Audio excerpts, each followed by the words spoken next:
يا ربنا يا ربنا يا ربنا يا ربي يا رباه يا رب بالذات العلية باسمها بمصون سر فيه يا غوثاه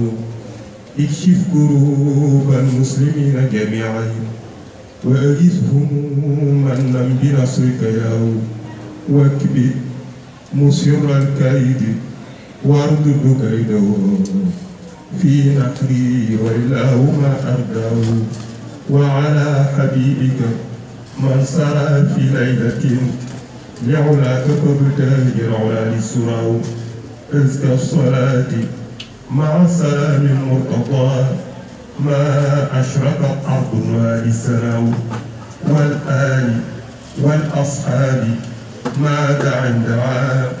بعيد الضراعة فاصيب الدعاء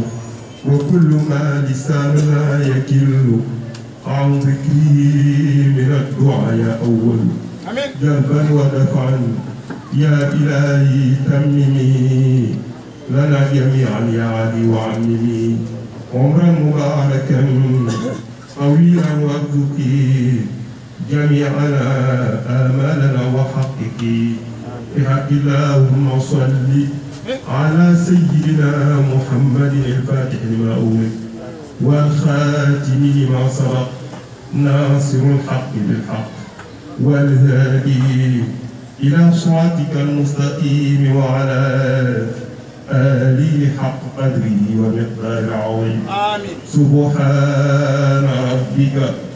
رب العزة عما يصفون وسلام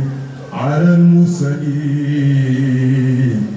والحمد لله رب العالمين آمين. سمالي ñaan ci maamu yàlla subhanahu wa taala siman ñaan gu matale boobu yàlla na ko yàlla nangu waaye jox ko muy ak yokkute ak li ñëpp yaakaar ci moom moo am ci lu kawe jorta Yusufa gis nga ni ñëpp ngi fi rawatina sunu waajuru tedd wa ca leer Mouhamadou Mansour Thierno Baro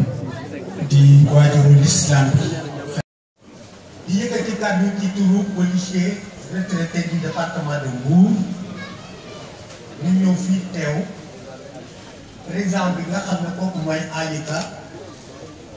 secrétaire général bi di commandant Mansour Diouf le secrétaire le trésorier Cheikh Tidiane Ahmed Sy Gaye social Omar Talla Fall ak adjoint président yi nga xam ne ñoo nekk nii muy Babacar Mbengue ak Serigne Mor Sy ak Ndiogou Gassama ak ñëpp ñi nga xam ne peut-être ba fàttali Matar Diop mu nga nële ak comment Babacar Faye Lamine Cissé ñoom ñëpp ñu ngi fi ak Kona ñi nga xam ne aussi en fait il est de la famille. parce que moom mi ngi nekk pénitence mais xam ngeen ne pénitence ak policier benn la ak man mi nga xam ne maay yëkkati kàddu bi nga xam ne maay porte parole bi nga xam ne yàlla bi nga xam ne moo ma ko teg ak Macoumba Ndiaye ñoom ñëpp ñu ngi fii représenté policier département de Mbour xam ngeen ne waaw ak ñëpp ñi nga xam ne ñoo ànd ak seen soxna jataay bii nga xam ne tey moo ñu indi muy jataay bu ñuy rafetlu di ci sant yàlla parce que jataay boobu mooy benn pour pour sargal bi ñuy def suñu commandant suñu rak muy Mademba Loum dinaa wax ci moom rek parce que man naa li ñuy wax Mademba parce que yàlla daa def j'ai fait 11 ans d'encadrement. Je suis de la 16e promotion jusqu'à la 27e promotion ku fa jaar Thiès boo nekkul tropical encadré naa donc moom mën naa wax ci ñoom de là-bas fa mu nekkoon ñu koy encadré parce que booy encadré d'accord kon kooku ñu encadré Thiès ba yàlla def mu fekk ñu fii Mbour bi ñu fekkee Mbour itam ñu nekk ci noonu mais je veux dire que voilà alors que policier respectueux de ses supérieurs, respectueux de toutes les personnes qui sont devant lui. Babacar Demba Loum respecté na ko ñu nekk ci noonu ñuy jàng ak lu ñu tuuti xam-xam mais mu nekk ci suñu xel ba yàlla def ñu retraité bàyyi ko fa mu dellu école def doon sous-officier ñu kontaan ci loolu parce que xam nga ne kon encadré waa ngi lekk di liggéey disons mu nekk sa subordonné mu dem ba nga xam ne grade bi mu takk ñëw takkoo ko boobu nit ku baax nga am ci fierté ñu am ci fierté mu nekk sous-officier il est revenu à Mbour ñu ngi def retraite bi ñu demee retraite voilà un homme social Demba Loum c'est quelqu'un boo xam ne du fàtte démb parce que xam na ne taxasu ndox mu kilo ndox mu set la je veux dire les retraités étaient des policiers boobu fàtte woon Demba Loum képp kuy retraité am problème fii nous les retraités parce que nag nous je crois que amul benn restriction de liberté waaw par rapport à ce qu'on dit du ñu ne commandant bi dinañu pini du ñu ne commissaire bi dinañu pini mais dañuy wax li ñu xam nag ci def lu mooy ñun les nous sommes très contents très fiers de Demba Loum et je donne un exemple Demba Loum ñi nga xam ne ñoo nekk en activité parce que yàqul dara la droite de transmission qui doit exister entre les policiers en activité et les policiers à la retraite parce que xam na ne incha allah képp kuy liggéey da ngay ñaan retraité moom xam na loolu muy doxal nag loolu moo tax tey ñu am contenté ñëw fii parce que yëgal nañu ko nañu nag dañoo bëgg vraiment bu ñu sañoon di ñëw dina ko incha allah wala bi dinañ ñëw relation bi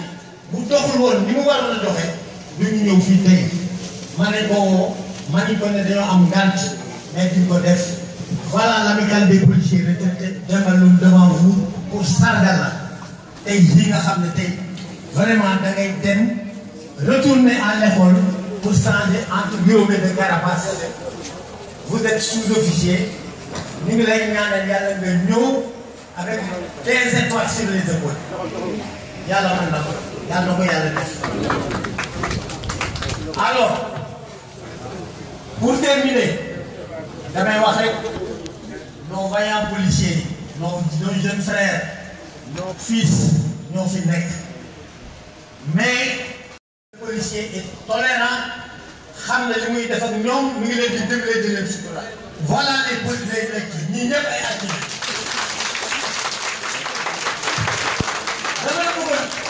dama bëgg wax foofu rek ne on peut faire le travail avec fermeté avec courtoisie n'est-ce pas, avec beaucoup de sentiments à l'égard des chauffeurs. Et Demba Loum, vous avez cultivé cela. Allez, il y a une minute, quel moment vous êtes? Bon, nekkoon li nga waroon a nekk am na policier yoo xam ne ku gendarme yoo xam ne bu ñu wootee woon tey doo gis ñii.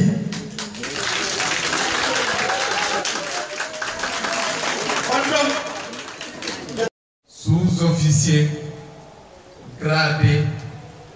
Agent de police, ASP, chef religieux, autorité coutumier, acteur du transport, honorable invité de bonnes intentions. Qu'il me soit permis en cette occasion solennelle d'ouvrir une page toute particulière de l'histoire. Une page qui me permettrait de trouver des moyens ou une situation, sinon une démarche pour s'ouvrir à un avenir meilleur. Je suis affecté dans ce commissariat. Il y a maintenant, jour pour jour, 3 années consécutives. ne saurais entamer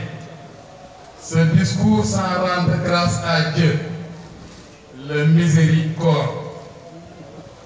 qui nous a donné force et courage pour aujourd'hui mériter ces éloges qui ne sont pas conformes à notre vraie nature. Je remercie également Dieu par sa grâce de m'avoir arraché de mon affection mes deux parents. Et ceci m'a permis de souhaiter à ses parents que la terre leur soit légère. Je remercie Dieu pour m'avoir arraché mes parents. C'est pourquoi il m'a permis, par sa grâce et sa volonté, d'être adopté par une population engagée, une population dévouée, une population très saine. Je remercie tout le monde ici présent. Je commencerai par mes remerciements également par le plus élevé de la police, le plus grand agent de police qui est le ministre de l'Intérieur, en traversant toute la hiérarchie jusqu'au dernier maillon de la chaîne d'exécution. Je remercie les autorités religieuses et coutumières ici présentes, avec qui j'ai une affection très particulière. Imam et tous les imams, je veux dire, qui sont là ici représentés, je vous remercie de votre présence. Les acteurs de la gare routière, de toute nature, réguliers ou irréguliers, je vous remercie de votre présence et de votre attention. Et ces remerciements sont d'autant plus importants pour les chauffeurs communément appelés wargay. su ngeen baaxutoo fii du ngeen fi taxaw ndax lii dëgg mooy bërki démb bu ñëw fii fekk na commissariat bi fees dell mag carri du gaare chauffeur yi wargay de yëpp seen oto yi ci ndigalu samay kilifa ñi ñu ci jàppoon. Si je parle sous le contrôle du capitaine chef de service, ils ont été déférés et présentés au procureur. Alors ce qui pourrait nourrir une haine, boo xam ne moom mooy tax fu ma jublu ngeen jaar beneen yoon, mais maa ngi sant yàlla ndax wan ngeen man li nga defoon ci dëgg la ko def. Je vous remercie. Je remercie tous les membres de la police en général et en particulier du poste de police de Diamaguène. Si aujourd'hui j'ai réussi cette difficile mission en conformité à la volonté de l'autorité qui m'a choisi pour me confier ce métier, c'est parce que vous avez travaillé d'arrache-pied à mes côtés. Et vous avez toujours apporté votre prière en contribution, ce qui m'a permis de devenir aujourd'hui ce que les gens se veulent que je sois. Je remercie particulièrement la gente féminine. Dans ce commissariat, vous vous rendrez compte que les dames sont plus dynamiques et d'un dynamisme exceptionnel. Mais j'avoue que c'est normal dañoo xam lan mooy seen rôle. Foog naa waxoon naa ko benn jour yàlla du kenn dénk ku mu wóoluwul, yàlla du dénk ku mu doy. Les dames jigéen yéen lay wax, vous êtes les mères de l'humanité. Imam yi maa ngi ñaan permission ndax damay bañ juum te yéen a ma war a corriger te ci seen domaine lay wax. Yàlla moom mooy jël ñaari matière boole ko romb imam, romb délégué de quartier, romb commissaire de police, dem fekk jigéen bi nga xam ne mbindaan la mu dégg ko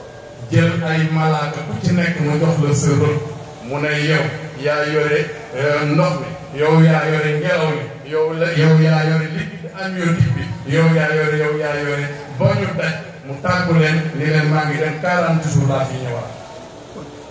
bu 40 jours yi jotee mu dellu si xool li ci jagul mu jagaloon ko ñi nga xam ne seen liggéey am na lu ci manqué woon mu defaat ko nekkee ko delluwaat pour 40 jours mu dellu si waat nekk ko ba bés foofu nag ngay gis pexe nit foofu ngay gisee pexe nit infirmier bi dagg dugub génn daal di jël tension bi ne tension bi normal bu ko defee sage-femme bi daaw daal di ñëw ne touché naa ko mu ngi à 2 doigts nga daal di gis keneen ki ku ci nekk foog ni yaa ngi joué sa rôle gynécologue bi mbooba génn nag daal di nekk na à terre médecin de garde bi ou bien sage-femme bi daal di ñëw ñu yóbbu leen ko bu ko defee di tiital ku ne yor sa blouse di daw yàlla mi fa jaar noonu ba pare di fa del si par 40 jours kenn du ci dara dafa warmal blouse blanche rek waaye duñu ci dara yàlla moom lañu sant moom mi jël loolu noonu dégg ko doomu aadama choisir ñëpp romb ñëpp choisir jigéen kon jigéen ñi bu ngeen amee valeur yi ci yéen la bu ngeen ñàkkee valeur ci yéen heureusement que ñu nekk sous mes ordres wax dëgg yàlla ba ci femme bi nekk ci cuisine ba ci femme de ménage ñu am fula lañ ñu nangoo liggéey lañ je vous remercie de votre alors je ne pourrais terminer cette allocution sans ouvrir une part toute particulière que je dédie à madame qui est la mère de mes enfants. Alors, cette dame-là qui partage les mêmes qualificatifs que ces femmes que je viens de citer mérite des remerciements. J'ai ma grande sœur qui est à sa côté, ses collègues, ses camarades et tous ceux qui leur sont chers. Je ne pourrais pas individuellement vous remercier parce que vous représentez le tribunal, mais je sais en quoi vous êtes très affectif à moi. Je vous remercie, Ramatoulaye. Et je remercie également tous ceux qui aujourd'hui travaillent dans ce commissariat, tout grade confondu, cadre, agent de police, ASP. Si aujourd'hui je suis devenu ce que je suis, ce que vous voulez que je dois, c'est parce que vous avez toujours travaillé d'arrache-pied, vous avez apporté votre touche et votre pierre à contribution pour m'aider à réaliser ces difficiles missions de police qui m'ont été confiées. Mes remerciements vont également à l'endroit de l'adjudant Abdoulaye Diouf que je vous présente et qui sera mon remplaçant qui a été choisi et nommé par l'autorité de police pour me remplacer dans ces difficiles tâches. Autant ces tâches sont difficiles, moi, je pense que ces tâches ne seront pas difficiles pour lui. C'est quelqu'un qui est très humble, qui est très professionnel, qui est très organisé, discipliné et engagé. Man ak moom ñoo àndoon dugg école sous-officier su ma sañoon du ma ko fi bàyyi teg ñoo àndoon dugg école sous-officier ñu nommé ko fi mu nekk suma adjoint masuma damay dem ba fàtte ni on porte le même grade li may sant agent yi li may sant subalterne yi mu m'excuser du mot je n'aime pas parler de subordonné mais plutôt de collaborateur. Moom loolu laa koy teg doo dégg baatam jóg doo dégg mu wane ko ci ni mu koy exécuter. C'est pourquoi l'autorité n'a pas été trompée, ne s'est pas trompée de le choisir. Je remercie mes camarades, mes frères. Le major de la gendarmerie, le commandant de la brigade de recherche de Mbour, et le commandant de la brigade de recherche de Thiès, alors qui est son frère, man maay seen caat ñoom ñaar ñoo bokk ndey ak baay ma topp ci ñoom. boo demoon suñu kër boo ma laajtee sama yaay dafay wax mu ne demal sa kër yaay. kon bu ñu ñëwee fii ñëwuñ pour gendarmerie ñoom maa tax ñu ñëw. beneen bi maa ngi remercier particulièrement le lieutenant Diouf qui est le commandant du commissariat urbain de Centrale man ak moom ñoo nekkoon Rufisque yàlla def mu ñëw fii ñu nekk sous ses ordres wax dëgg yàlla lépp lu ñu fi doxal lépp lu ñu fi lu fi ñoom c'est parce que loxoom a ngi ci am na ñu cër ci moom am na yërmande ci ñun alors ki nga xam ne nag moom mooy daj dëkk bi mooy le capitaine Moussa Faye mon capitaine je ne trouve pas les mots pour vous complimenter. En tout cas, durant le temps que nous avons fait ensemble ici dans ce commissariat, je vous dis sans aucune forme de démagogie que j'ai été séduit par votre grande compétence doublée de qualités humaines. Oui. Je l'ai dit, mais sans aucune prétention de vous noter parce que vous êtes mon chef hiérarchique. Tout ce que je regrette, c'est de vous avoir quitté en si peu de temps. Et je vous donne rendez-vous, on se retrouvera bien sûr dans cette police, dans des tâches beaucoup plus élevées, dans une situation beaucoup plus responsable. Alors, j'ai l'habitude de le dire, il y a un écrivain, Franz Fanon, qui disait que chaque génération dans une relative opacité doit découvrir sa mission, la remplir ou la trahir. Mes chers camarades, je ne pourrais terminer cette allocution sans ouvrir une page toute particulière sur laquelle je m'adresse aux jeunes générations. La police n'est pas un métier. La police est un corps de métier où il faut tout apprendre. Mais la meilleure manière d'apprendre, c'est quand on arrivera à la phase de la restitution. Et la restitution, c'est quoi? Vos rapports avec les administrés.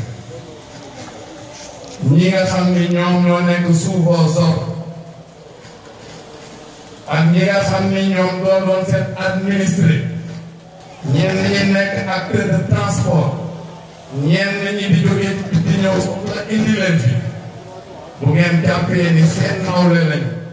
ngeen jàppee leen ay nawle, ñu jàppee leen ay nawle, da ngeen ànd ci ngor, da ngeen def seen liggéey te kenn du leen jéppi. te yàlla moom mi nga xam ne moom mooy bërëm bu bët bu rëy rabbi samaawaati wa maa fi ardi sal jalaali wal ikram sariqal mustafiqiina muntaha raxbatil aalamiina lépp buñ ko boole defe ko ci kenn nga xam yow yaay kenn. yàlla moom borom bët bu rëy boobu mu di leen xool seen rapport seen relation ak nan ngeen di doxalee ak doomu aadama yi. li tax yàlla tànn leen ci biir nit ñi ni leen ngeen di leen àtte ba koo ni demal mu dem koo ni taxawal mu taxaw doonul seen fulla yéen ak seen ñàkk fayda ñoom. au contraire yàlla yéen la dëkku loolu tax mu wàcce suuratu Saytuun woon leen ni leen lépp lu ngeen àtte ci kaw suuf danaa ko àtte waat bés bi te nag bu leen fàttali ni moo leen bind ci matadi kon foofu nam ngeen juum kon ñu war a tiim ngeen heure bu ngeen xëy. et je dis